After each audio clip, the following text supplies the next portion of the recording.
Santhanam sir இந்த படம் சொன்ன உடனே ரொம்ப பிடிச்சிருந்தது இந்த ஐடியா. பிரேம் வந்து ஒரு இப்போ வந்து அவர் சொல்கிறார்ல காமெடி வந்து என்ஜாய் பண்ணிட்டு போங்கன்னெலாம் சொல்கிறாரு.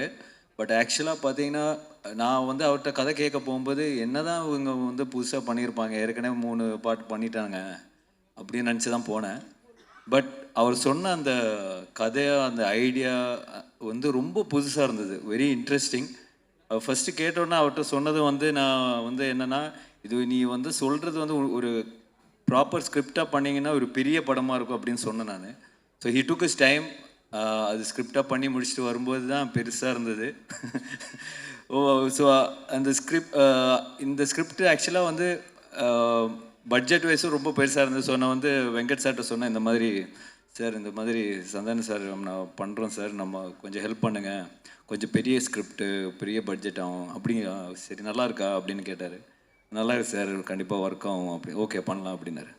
அதுக்கப்புறம் சொன்னேன், இல்லை சார் சந்தானம் சாருக்கு நிறைய பிரச்சனை இருக்குது, அதெல்லாம் நீங்கள் தீர்த்தா தான் அவர் வந்து ஃப்ரீயாக ஒர்க் பண்ண முடியும். அப்படியா அப்படின்னாரு. ஓகேப்பா என்னப்பா பிரச்சனை சொன்னோடனே, இதே படம் பட்ஜெட்டோட பெருசாக இருக்கேப்பா அப்படின்னாரு.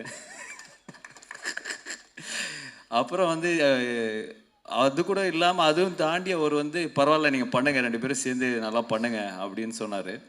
பட் உங்களுக்கு ஒரு கிளாரிட்டி மேன் அனுப்புகிறேன், மிஸ்டர் கிஷோர். கிஷோர் சார் எங்கே இருக்காரு சார்? வாங்க மேலே வாங்க. இவரை அனுப்புகிறேன், இவரை நீங்களை சமாளிச்சிங்கன்னா நீங்கள் படம் எடுத்துக்கலாம் அப்படின்னாரு.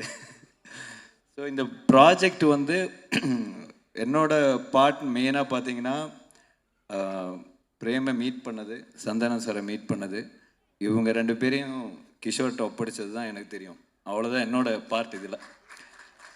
மீதி வந்து அவங்க வந்து ரொம்ப மெனக்கட்டு ரொம்ப பிளான் பண்ணி பண்ண ப்ராஜெக்ட் தான் இந்த டெவில்ஸ் டபுள் நெக்ஸ்ட் லெவல். அதில் மது கருத்தே கிடையாது. So happy. ஏன்னா நான் ஒரு 1 வீக் முன்னாடி படம் பார்த்தேன். I'm so happy. ஏன்னா எல்லோரும் வந்து பயங்கரமாக பண்ணியிருக்காங்க. Every department is so good. So கண்டிப்பாக இது ஒரு மிகப்பெரிய பிளாக் பஸ்டர் ஆகும்னு பெரிய நம்பிக்கையோடு இருக்கேன்.